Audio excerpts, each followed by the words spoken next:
अच्छा, अभी तक हम पढ़ रहे थे कि हमारे पास जब हम मीन को टेस्ट करते हैं तो दो किस्म के हम टेस्ट यूज करते हैं, जी टेस्ट और टी टेस्ट। तो जी टेस्ट में हमने ये देखा कि हमारे पास स्टैंडर्ड डिविएशन या तो नाउन होगा या फिर अननोन होगा। मोस्टली अननोन ही होता है। बाज दफ़ा किसी क्वेश्चन में आपके पास नाउन होगा जो आपको क्वेश्चन में ऑलरेडी वो उसमें पॉपुलेशन वेरिएंस या सिग्मा की नोटेशन वगैरह यूज हुई होगी। तो अगर वो अननोन है तो अननोन के लिए फिर हम एन को देखते हैं। अगर एन ग्रेटर देन 30 हो तो हम जी टेस्ट अप्लाई करते हैं, जैसे लास्ट के हमने एग्जांपल दो किए। और अगर हमारे पास स्टैंडर्ड डिविएशन जो है वो अननोन हो बट एन लेस देन 30 हो, तो अगर एन लेस देन 30 हो तो फिर हम टी टेस्ट अप्लाई करते हैं। टी टेस्ट अप्लाई जब करते हैं तो फिर हमारे पास उसमें दो सिचुएशंस बनते हैं। उसमें एक ये होगा कि पॉपुलेशन वेरिएंस इक्वल होगा और या पॉपुलेशन वेरिएंस अनइक्वल होगा।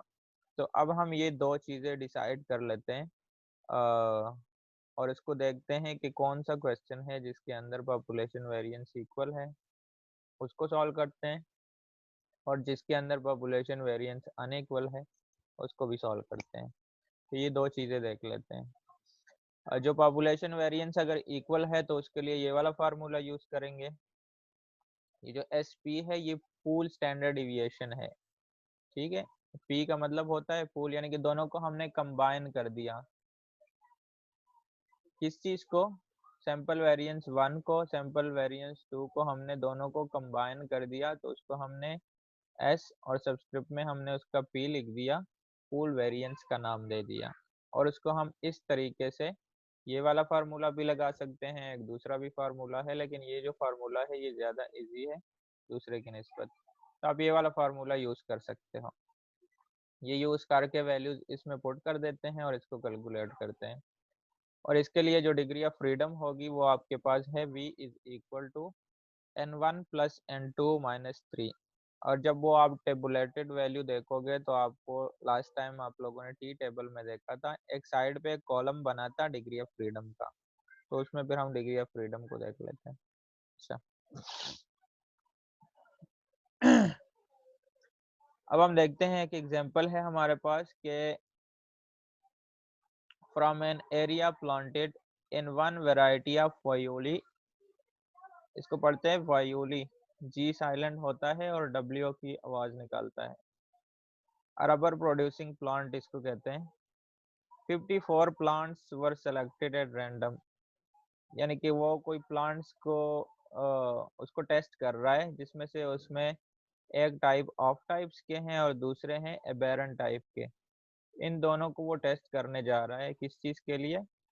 54 प्लांट्स उसने सेलेक्ट किए हैं।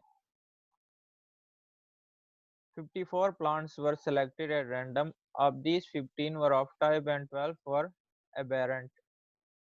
Rubber percentage for these plants were, ये आपको डेटा गिवन है दोनों का, ऑफ टाइप्स का और aberrant टाइप का।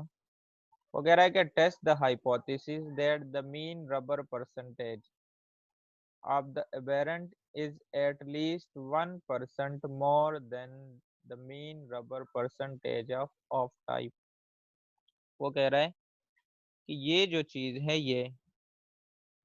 ये आपके पास इस ऑफ टाइप से ग्रेटर है, के परसेंटेज से ग्रेटर है। इट मीन्स के mean 2 is greater than mean 1।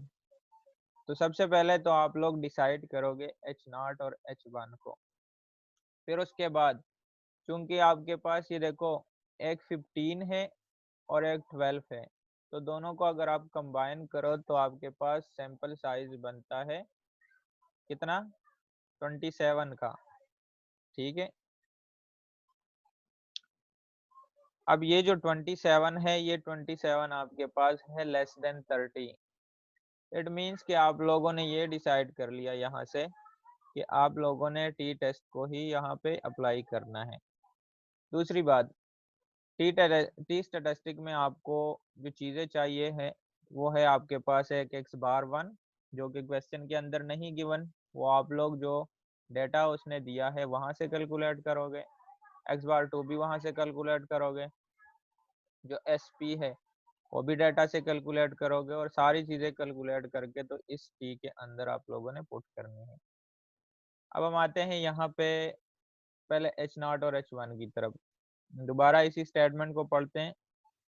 Test the hypothesis that the mean rubber percentage of the aberrant is at least 1% more. आपको मैंने बताया था कि जब भी आपको more, greater, less, increase, decrease का वर्ड मिलता है सेंस को देके, तो वहां से आपका H1 बनेगा पहले, ठीक है।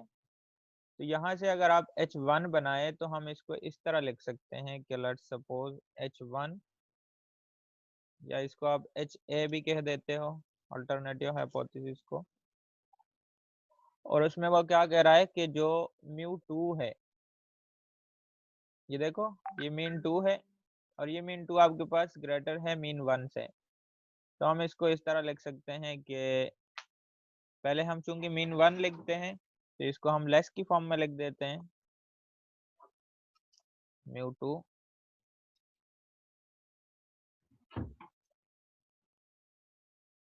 ये आपका बन गया H1, ठीक है। कि वो क्या कह रहा है कि मीन 2 जो है वो मीन 1 से ग्रेटर है, क्योंकि जब हम नोटेशन की फॉर्म में लिखते हैं पहले हम मीन 1 लिखते हैं फिर μ2 लिखते हैं, तो इसलिए ये आपके पास इस तरह की साइन बनेगी, ठीक है।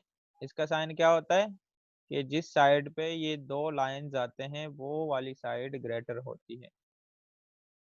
तो अब एच नॉट कैसे बनेगा? एच नॉट हमारा बनेगा इसका अल्टरनेट, ये μ1 will be greater or equal to μ2।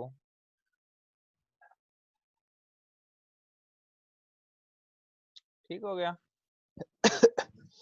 तो अब इसको आप इस तरह की भी लिख सकते हो कि μ1 is greater, μ1 minus μ2 is greater और इक्वल टू 0, और μ1 यहाँ पे माइनस डाल दो, μ1 माइनस μ2 इज लेस देन 0, जैसे इसने लिखा हुआ है,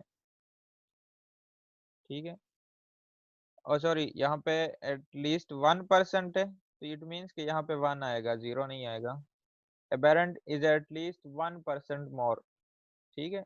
अगर ये स्टेटमेंट सिर्फ इस तरह होती कि test the hypothesis that the mean rubber percentage of the aberrant is more than mean rubber, अगर ये चीज इसमें ना होती बीच में, एटलीस्ट 1% अगर इसमें ना होती, इसको सिर्फ वो इस तरह लिखता of the aberrant is more then the mean rubber, तो अगर मोर देन लिखते तो फिर हम यहाँ पे 0 लिख देते, 0, क्योंकि यहाँ पे उन्होंने वैल्यू भी बताई है कि वो कितना ग्रेटर है, वो 1% है, तो इसलिए हमने वो 0 की जगह पे 1 लिख दिया है, ठीक है। अच्छा, ये तो आपके पास आ गए हैं इसके H0 और H1 इस क्वेश्चन के। लेवल ऑफ सिग्निफिकेंस उसने मेरे ख्याल से नहीं बताया क्वेश्चन के अंदर, तो नहीं बताया तो आप लोगों को मैंने बताया है कि आप लोगों ने उसको 5% यूज करना है। द टेस्ट स्टेटिस्टिक, अब हमने डिसाइड करना है कि टेस्ट स्टेटिस्टिक कौन सा लगना है। पहली बात तो ये कि आपके पास क्वेश्चन के अंदर ना तो स्टैंडर्ड डिविएशन का जिक्र है, ठीक है, ना एन का जिक्र है। एन आपके पास जो टोटल है वो तो 54 है, लेकिन जो यूज हुए हैं आपने वो वाले लेने हैं, ये वाले, ये 15 और 12, ठीक है। अब इसको हमने काउंट कर दिया तो ये हमारे पास आ गए लेस देन 30। लेस देन 30 से हमें पता चला कि हमने टी टेस्ट अप्लाई करना है। अब टी टेस्ट के अंदर दो सिचुएशन है, या तो पॉपुलेशन वेरिएंस इक्वल है और या पॉपुलेशन वेरिएंस अनइक्वल है। तो उसके लिए फिर हम अगली स्टेटमेंट पढ़ लेते हैं। यहाँ पे लिखा हुआ है assume the population of rubber percentage are approximately normal and have equal variances. आप लोगों को मैंने लास्ट टाइम प्रीवियस लेक्चर में कहा कि क्वेश्चन के अंदर एक स्टेटमेंट आप लोगों को मिलेगी जिसमें लिखा होगा कि जो पॉपुलेशन वेरिएंसेस है वो आपस में बराबर है। अगर वो आपस में बराबर है तो आप लोग फिर ये वाला फार्मूला यूज करोगे, ठीक है। और अगर ये स्टेटमेंट आपको ना मिले तो फिर आप लोग अनइक्वल वाला फार्मूला यूज करोगे, और अनइक्वल के फार्मूले में आप लोगों ने जस्ट डिग्री ऑफ फ्रीडम को डिसाइड करना है। और डिग्री ऑफ फ्रीडम कैसे कैलकुलेट होगा, तो इसके लिए भी आपके पास फार्मूला है, जो कि लास्ट पे हमने ये वाला फार्मूला यूज करना है, वो फिर उसी एग्जांपल में कर लेते हैं। अच्छा जी, तो पहला स्टेप में इसका हमने वो कर दिया, नल एंड अल्टरनेटिव हाइपोथेसिस बनाया। दूसरे स्टेप में हमने लेवल ऑफ सिग्निफिकेंस जो है वो डिसाइड कर लिया। थर्ड स्टेप में हमने टेस्ट स्टैटिस्टिक डिसाइड किया कि हमने ये वाला स्टैटिस्टिक लगाना है। और फिर इसके अंदर हमें जो चीज़ें चाहिए वो कंप्यूटेशन में आ गए, कैलकुलेशन में एक एक्स बार 1 चाहिए और एक एक्स बार 2 चाहिए। वो यहाँ से हम कैलकुलेट कर लेंगे इजीली, इन सबको प्लस करके डिवाइड बाई 15, इन सबको प्लस करके डिवाइड बाई 12, तो आपके पास एक्स बार 1 एक्स बार 2 की वैल्यू आ जाएगी।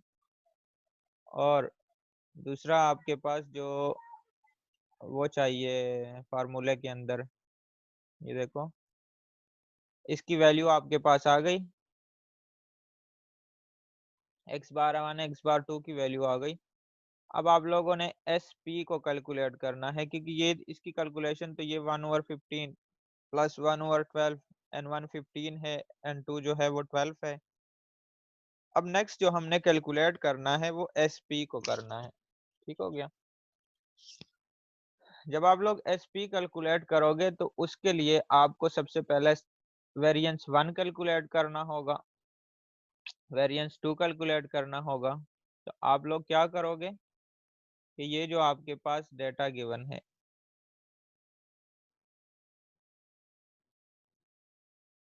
ये डेटा, इसके लिए सबसे पहले आप लोग S1 कैलकुलेट करोगे, जो कि आपके पास ये वाला फार्मूला है। हम्म,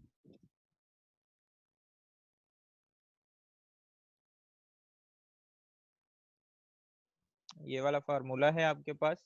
ठीक है। एक minute, control x, control we, और इसका ये आपके पास सैंपल वेरिएंस 1 का फार्मूला है। ये फार्मूला यूज करके तो आप लोग S1 स्क्वायर निकाल लोगे इसी डेटा का। ठीक है। फिर आप लोग S2 स्क्वायर निकालोगे इसी डेटा का, ये डेटा यूज करके। तो जब आप लोग ये वाला फार्मूला यूज करोगे, यहाँ से आपके पास S1 की वैल्यू आ जाएगी, जो कि यहाँ पे मैं लिख देता हूँ कि आपके पास इसका आंसर आया है। चूंकि इन्होंने फार्मूले थोड़े से डिफरेंट लगाए हैं, तो वो आप लोग कंफ्यूज होंगे इससे। हम यहाँ पे सिर्फ इसके रिजल्ट यूज कर लेते हैं। ठीक है।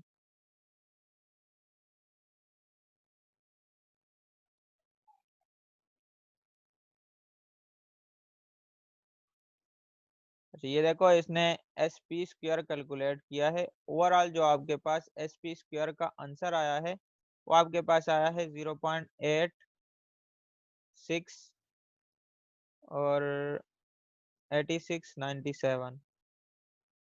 यहाँ पे लिख देते हैं एस पी स्क्वायर जो है वो आपके पास बराबर है किसके, 0.86, 0.86 और 97। ठीक है। अच्छा, दोबारा सुन लो जरा। फार्मूले के अंदर एक आपको एक्स बार 1 चाहिए, जो कि क्वेश्चन से आप लोग कैलकुलेट करोगे। एक्स बार 2 आप डेटा 2 से कैलकुलेट करोगे। जो एस पी है, एस पी आप लोग ये वाला फार्मूला यूज करोगे जो सिंपल फार्मूला है। एन वन आपके पास 15 है, 15 माइनस 1 और S1 स्क्वायर। तो S1 स्क्वायर के लिए आप लोग फर्स्ट डेटा यूज करके इसके ऊपर वेरिएंस का फार्मूला लगा के, तो इसके लिए S1 स्क्वायर कैलकुलेट करोगे इस फार्मूले से। ठीक है। फॉर एग्जाम्पल आपके पास यहाँ से कोई आंसर आया, लेट्स सपोज 3 आ गया या 4 आया, तो वो आप लोग इधर फार्मूले में लगाओगे, यानी कि 15 माइनस 1 इंटू 3 प्लस N2 आपके पास क्वेश्चन के अंदर है 12, तो 12 माइनस 1 और S2 स्क्वायर आप लोगों ने कैलकुलेट किया, तो लेट सपोज उसका आंसर आ गया 4, तो इट मींस 12 माइनस 1 इंटू 4 और whole divide by N1 plus N2, 15 plus 12 minus 2, इन सब को कैलकुलेट करके तो आपके पास आ गया आंसर SP, और SP का आंसर आके आप लोगों ने इसके अंदर पुट कर देना है यहाँ पे। ठीक है, अब जाते हैं सोल्यूशन की तरफ। अ,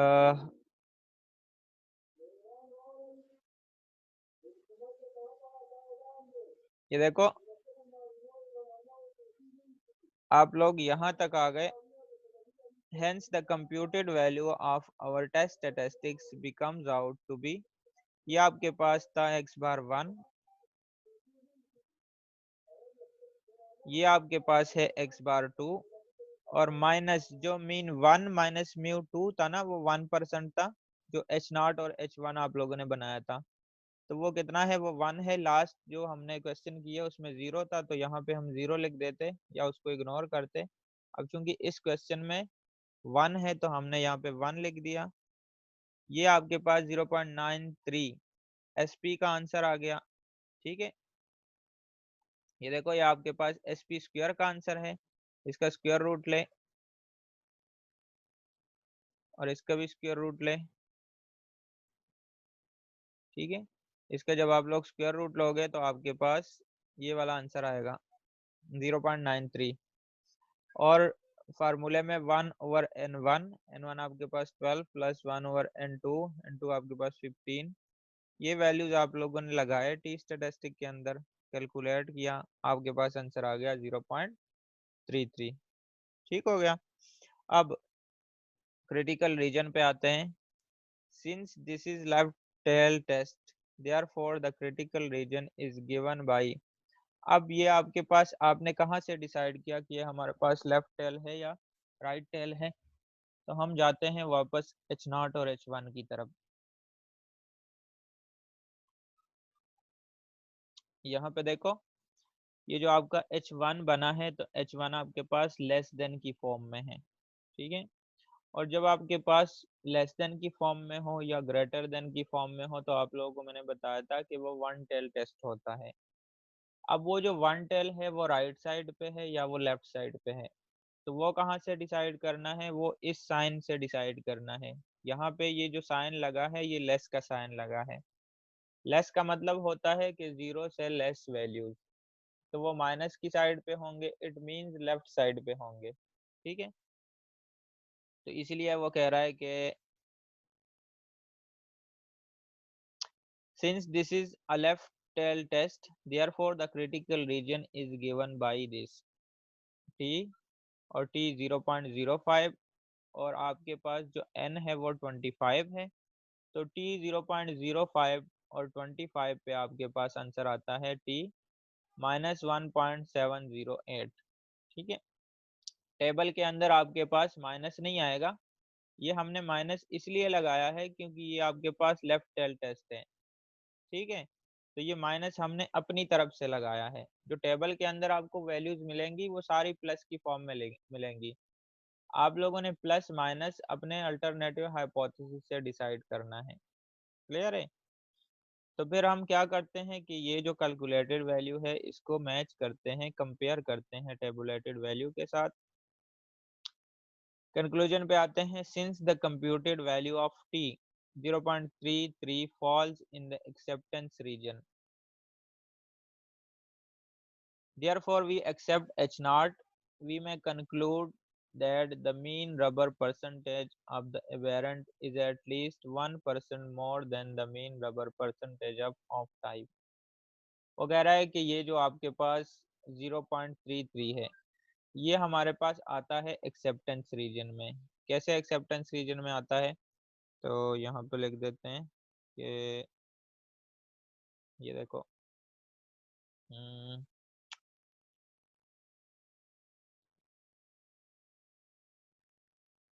जो टेबुलेटेड वैल्यू है यहाँ पे लिख देते हैं टी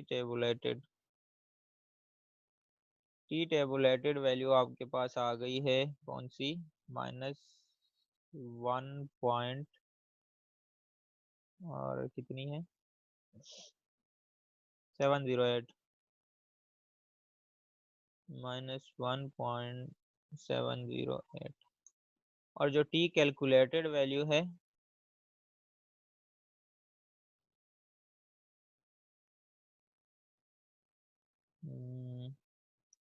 वो आपके पास आ गई है 0.33।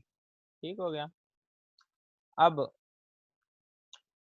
ये जो है यहाँ पे एक लाइन ड्रा करते हैं, और लाइन अब कैसे ड्रा करें, एक मिनट, वर्ड में जाते हैं ताकि आप लोगों को समझ आ जाए इस चीज़ की।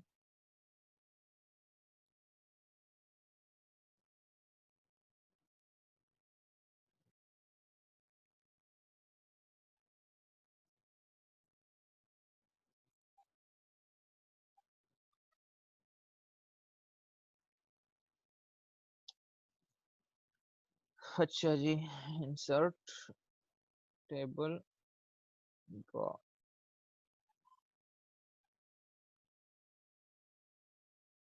ये लेट सपोज आप इसको लाइन कंसिडर करें, और ये फॉर एग्जांपल आपके पास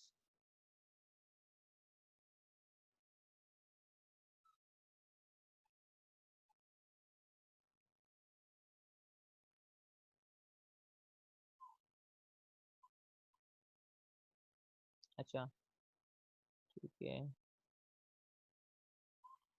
यहाँ पे मैं लिख देता हूँ फॉर एग्जांपल ये हमारे पास 0 है, ठीक है, और ये वैल्यू हमारे पास है प्लस की साइड, और ये है प्लस की साइड, और ये है आपके पास -1 वाली साइड, ठीक है, और ये है आपके पास -2 की साइड।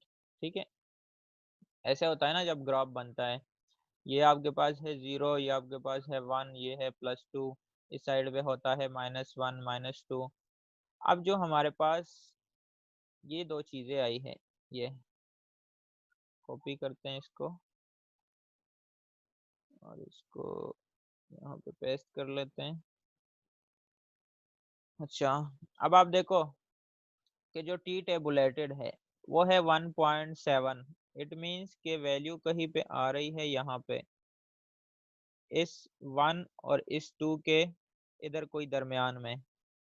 ठीक हो गया। और आपके पास जो टी कैलकुलेटेड है वो वैल्यू आ रही है कुछ यहाँ पे 0 और 1 के इन बिटवीन। तो एच नॉट को हम रिजेक्ट कब करते हैं, एच नॉट को हम रिजेक्ट रिजेक्ट तब करते हैं जब आपके पास ये कैलकुलेटेड वैल्यू इस टेबुलेटेड वैल्यू से बाहर आए। ठीक है, यानी कि ये जो आपके पास -1.7 है, अगर ये कैलकुलेटेड वैल्यू आपके पास यहाँ पे इस साइड पे कहीं आती तो हम एच नॉट को रिजेक्ट कर देते। ठीक हो गया। अब ये जो कैलकुलेटेड, क्योंकि ये जो साइड होती है ना, ये साइड है, ये साइड और इस वाली साइड, ये दोनों साइडेड जो होती है ये रिजेक्शन रीजन की साइड होती है, जो दरमियान वाली साइड है वो एक्सेप्टेंस रीजन है। तो -1.7 कहीं फॉल करती है यहाँ पे वैल्यू, जो टेबुलेटेड वैल्यू है, और जो कैलकुलेटेड वैल्यू है वो फॉल कर रही है यहाँ पे। ठीक है, मतलब इस साइड पे है। तो इट मीन्स के कैलकुलेटेड वैल्यू एक्सेप्टेंस रीजन में आ रही है, तो इसलिए एच नॉट को हम एक्सेप्ट कर रहे हैं, रिजेक्ट नहीं कर रहे। तो उसने कंक्लूड किया है उसी तरह कि since the computed value T falls in the acceptance region, therefore we accept H not. अब एच नॉट को हमने एक्सेप्ट कर लिया, and we may conclude that the mean rubber percentage of aberrant is at least 1% more than the mean rubber percentage of types। ठीक हो गया। तो इस तरीके से आप लोग टी टेस्ट यूज कर सकते हो, किसके लिए, जब आपके पास पॉपुलेशन वेरिएंस इक्वल हो। और जब इक्वल हो तो वो आपको कहाँ से पता चलेगा, तो वो आपको एक स्टेटमेंट में उन्होंने बताया होगा। अब हम चलते हैं नेक्स्ट सिचुएशन की तरफ, जहाँ पे हमारे पास वो जो होता है क्या उसको कहते हैं, वेरिएंस जो होते हैं वो अगर लेट सपोज अनइक्वल हो, तो अनइक्वल के लिए आप लोगों ने ये वाला फार्मूला यूज करना है, पॉपुलेशन वेरिएंस अनइक्वल, ये सिंपल फार्मूला लाइक दैट, ठीक है। और इसके लिए जस्ट आप लोगों को डिग्री ऑफ फ्रीडम कैलकुलेट करने की जरूरत पड़ेगी, जिसके लिए आप लोग ये यूज करोगे। इसके लिए तो सिंपल हमने n1 plus n2 minus 3 use कर लिया, लेकिन यहाँ पे आपके पास क्या है कि v आप लोगों ने इस तरीके से कैलकुलेट करना होगा। अच्छा, अब हम्म,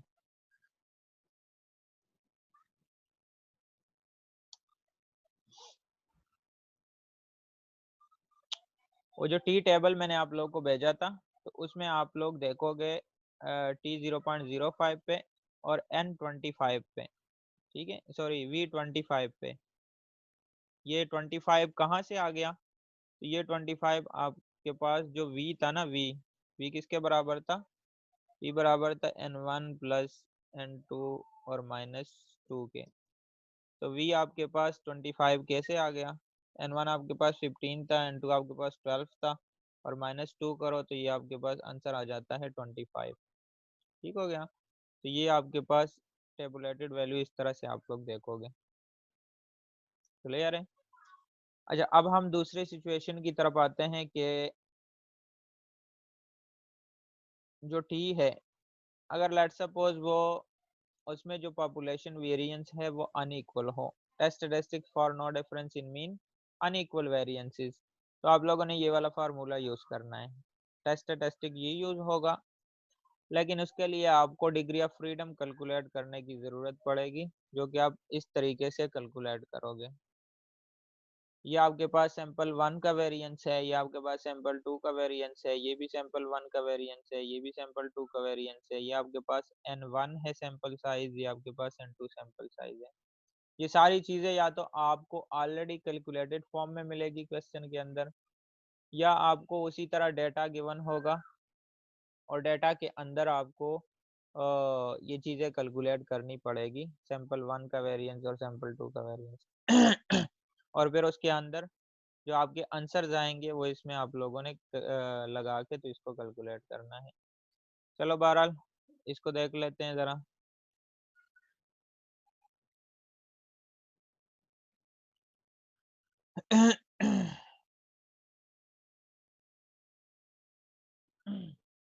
ये कोई एग्जांपल है, इसमें काफी सारी लंबी कहानी है, बहरहाल हम सिर्फ ये वैल्यूज यूज कर लेते हैं, ठीक है। तो वैल्यूज लेट सपोज इसको आप कंसिडर करें x1, और इसको कंसिडर करें, सॉरी इसको कंसिडर करें n1 सैंपल साइज 1, और इसको कंसिडर करें सैंपल साइज 2। ठीक हो गया। यहाँ पे सिर्फ उसने लिखा है random sample of 9 store brand paper towels absorb the following amount of liquid in millimetres, an independent random sample of 12 name brands towels absorb the following, or use the 10% significance level and test if there is a difference in the mean amount of liquid absorbed by two types of paper towels। और यहाँ पे देखो कोई भी difference difference है कोई, लेकिन इसमें कोई मोर देन, कोई ग्रेटर देन, कोई लेस देन, कोई डिक्रीज, कोई वो उस तरह की बात नहीं है। तो इट मीन्स यहाँ पे आपका एच नॉट और जो H1 है वो इक्वल और नॉट इक्वल की फॉर्म में बनना है।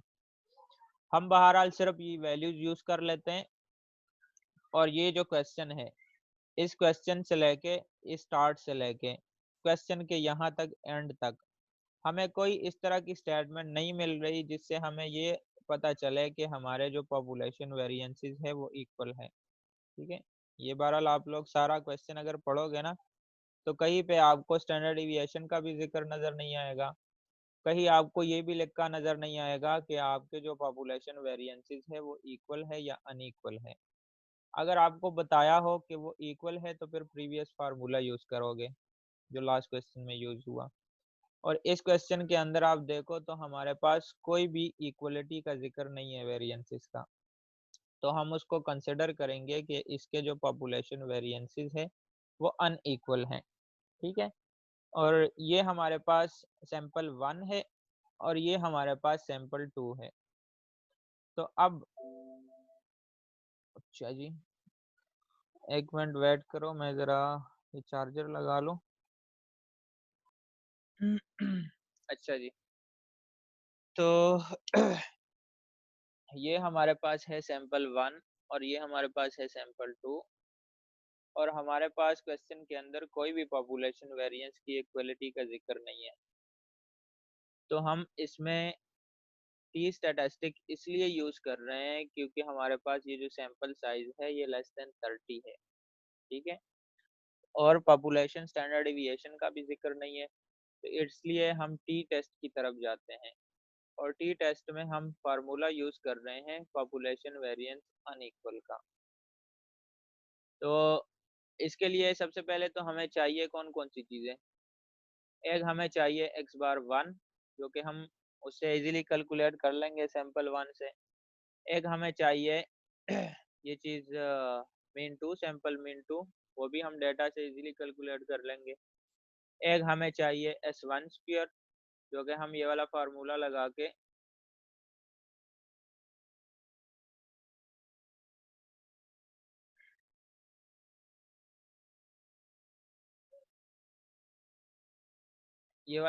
लगा के हम इजीली कैलकुलेट कर लेंगे डेटा से। और इसी तरह S2 भी इसी डेटा से, इसी वैल्यू से कैलकुलेट करेंगे। जब कॉल कटेगी तो दोबारा आप लोग ज्वाइन कर लेना।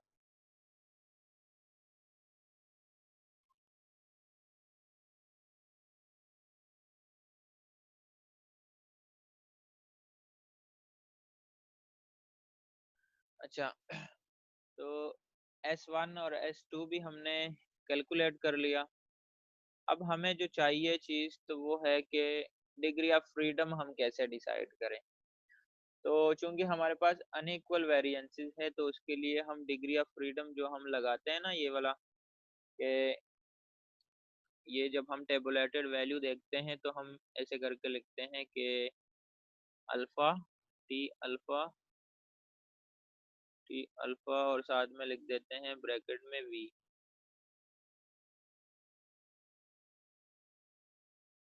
ठीक है, अल्फा आपके पास क्वेश्चन के अंदर यहाँ पे 0.10 है। और वी कैसे आप लोगों ने लेना है कि डिग्री ऑफ फ्रीडम आपके पास किस तरह की बनेगी, 5 बनेगी, 6 बनेगी, 10 बनेगी। तो उसके लिए आप लोग ये चीज कैलकुलेट करोगे, जहाँ से आपके पास वी का आंसर आएगा। ठीक है, तो अब हम यहाँ पे देख लेते हैं इसको। ये हमारे पास क्वेश्चन था, ये सैंपल 1 है, ये सैंपल 2 है। यहाँ से हमने एक्स बार कैलकुलेट किया तो हमारे पास उसका आंसर आ गया। पहले तो आप H0 और H1, जैसे मैंने बात की कि आपके पास जो H0 H1 है, इसमें कोई डिफरेंस, कोई लेस डिक्रीज इंक्रीज का जिक्र नहीं है। तो दोनों मीन आपस में बराबर है, या दोनों मीन आपस में बराबर नहीं है।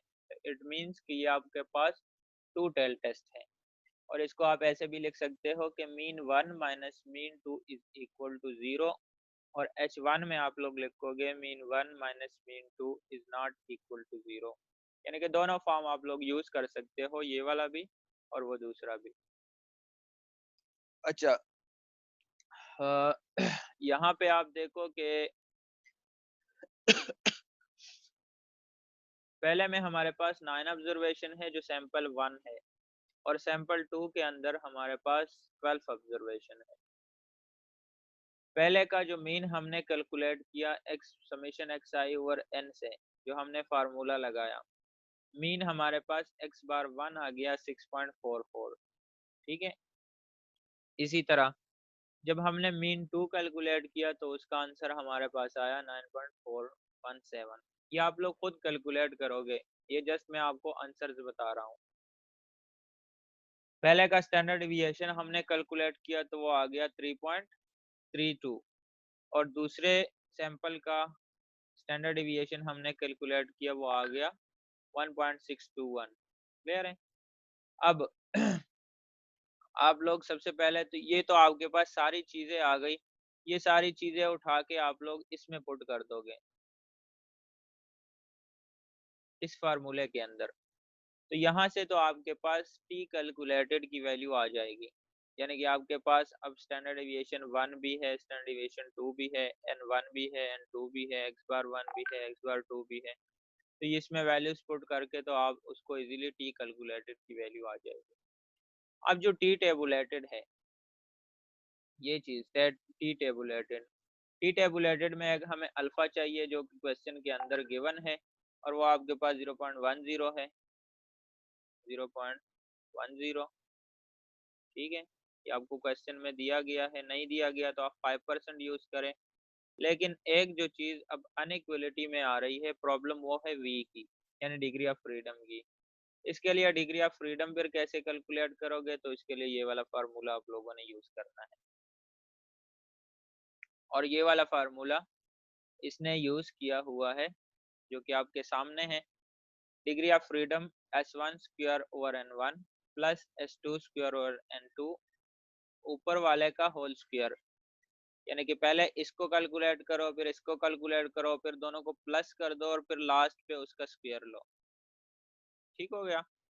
डिनोमिनेटर में S1 स्क्वायर ओवर N1 का होल स्क्वायर और डिवाइड बाई N1 माइनस 1, और plus S2 square over N2 इसका होल स्क्वायर और डिवाइड बाई N2 माइनस 1। तो यहाँ पे आप देखो कि यहाँ पे आपके पास ये जो आंसर आए हैं ये स्टैंडर्ड डिविएशन के आंसर है, और हमें क्या चाहिए, फार्मूले के अंदर वेरिएंस चाहिए। तो हमें 3.32 का स्क्वायर लेंगे, इसका स्क्वायर करके N1 आपके पास 9 के बराबर है, तो डिवाइड बाई 9। इसी तरह इसका स्क्वायर करके डिवाइड बाई 12। इन दोनों को हमने कैलकुलेट किया, हमारे पास इन दोनों का आंसर आ गया 1.4436, और लास्ट पे क्या है, इसका स्क्वायर है। ठीक हो गया। इसको हमने कैलकुलेट किया ओवरऑल को, इसका आंसर आ गया 0.1875। इसको कैलकुलेट किया, इसका आंसर ये आ गया। इन दोनों को कैलकुलेट करके तो आपके पास डिग्री ऑफ फ्रीडम जो आई है वो है 10.88। ठीक है। अब जो डिग्री ऑफ फ्रीडम होती है वो हमारे पास पॉइंट्स में नहीं आती वैल्यू, वो हमारे पास कोई एग्जैक्ट वैल्यू होती है। ठीक है। जैसे डिग्री ऑफ फ्रीडम का आपको मैं अभी यहाँ पे टेबल में दिखाऊं कि टेबल कहाँ पे होगा, 850 पेज के ऊपर।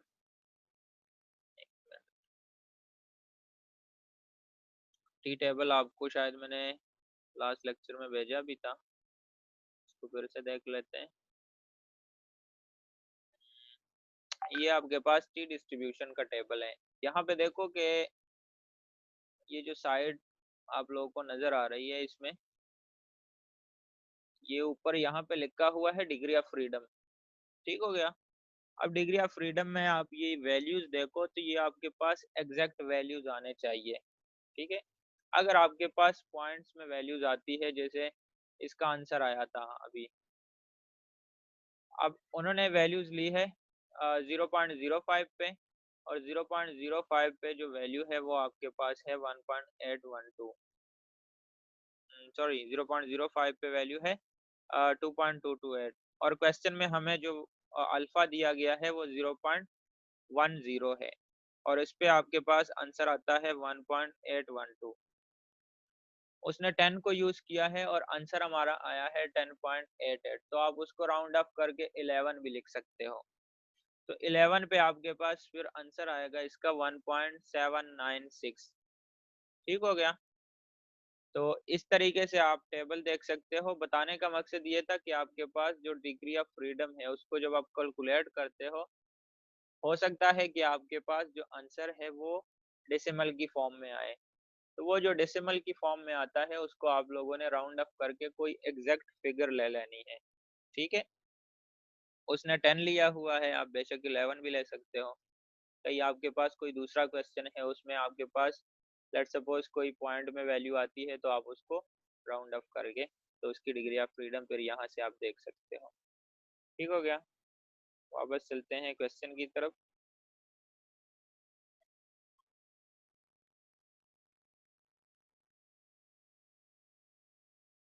अच्छा जी। तो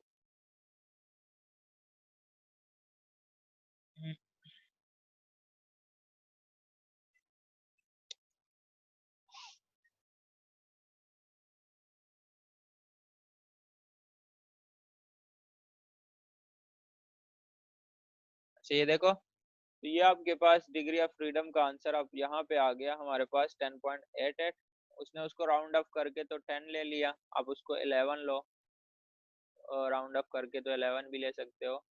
तो 10 पे आपने देखा कि हमारे पास जो आंसर आया है वो है 1.812। क्योंकि वो हमारा टू टेल टेस्ट है, तो टू टेल टेस्ट में हम माइनस की भी वैल्यू लेते हैं और प्लस की भी वैल्यू लेते हैं। ठीक है, यानी कि इट मीन्स के हमने क्या किया, ये आ गया हमारे पास,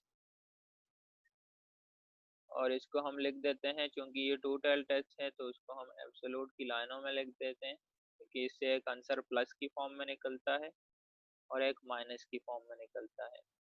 तो आंसर आ गया 1.82, ये है 1.812, 1.812। ठीक है, तो ये आपके पास आ गया इसका आंसर टेबुलेटेड वैल्यू का।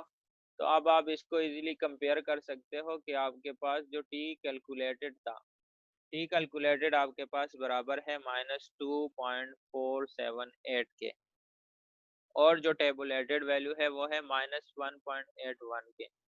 ये वाली जो वैल्यू है ये -1.81 से इस साइड पे जा रही है, लेफ्ट साइड पे जा रही है।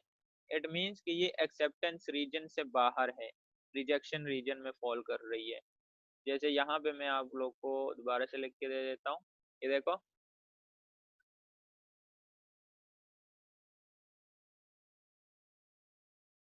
हम्म,